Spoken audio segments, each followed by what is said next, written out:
Okay mga kaibigan, habang traffic, mag-interview muna tayo dito sa aking mga kumare, kay Daisy at kay Jing. Ang tanong ko sa inyo, kayo ba ay handa nung mag-asawa kayo or hindi? Jing, ikaw? Hindi. O, so ano nangyari?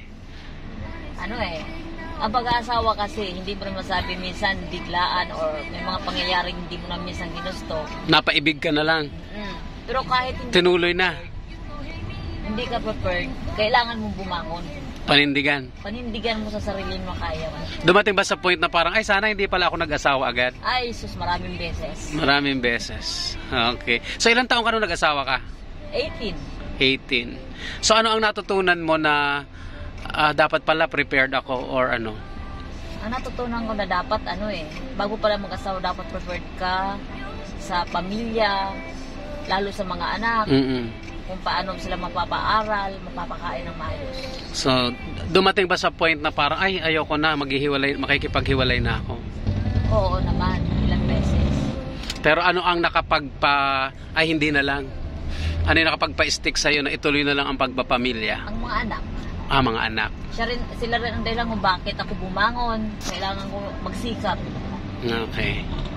Yan, sige, thank you. Ikaw naman, kumaring Daisy, habang busy kang mag-drive at kami pupunta dito sa Las Piñas. So, ikaw ba ay handa nung nag-asawa ka o hindi? Hindi rin. Hindi rin. So, anong pinaka-feeling mo napaka-challenging na situation nung pumasok ka sa pag-aasawa? Parang feeling mo hindi mo na malalampasan to? Yung nandudong ka na kailangan sabi mo, nandito na ako, kailangan tumayo kami sa sarili namin paano, wala kaming asahan na kahit na sino man. Dahil yung mga anak mo ay hindi pwedeng asa ka mag-anak, kaibigan, nanay at tatay. Kailangan kayo, kasi kayo bumuo ng pamilya. Kailangan magtulungan kayo at lahat ng mga challenges sa buhay, kailangan. Dumating ba sa point na parang nagsisisi ka, ba't nag-asawa ako nang hindi ako handa? Ayun naman.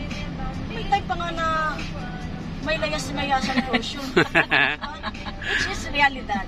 Kasi nga hindi may layas-layasan, may drama. So anong mapapayo ninyo sa mga babae na ngayon ay parang nag-iisip na gusto ko na mag-asawa kahit bata pa sila o nasa sapat na silang gulang? Ano ang payo ninyo bago sila pumasok sa pag-aasawa? Kailangan physically prepared, mentally prepared, at financially prepared. Ikaw? Para hindi na dumating sa may pagkakaroon ng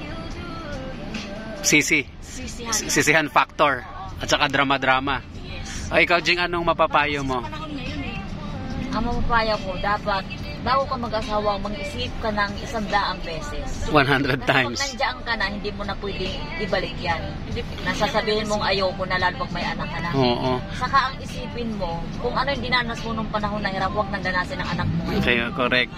Kasi okay lang yung medyo masarap yung lambingan, pero pagka yung mga anak mo nagugutom or hindi makaaral, diba? So, yun, maraming salamat, napakaganda niyan. So, maraming salamat mga kumaring Daisy at kumaring Jing.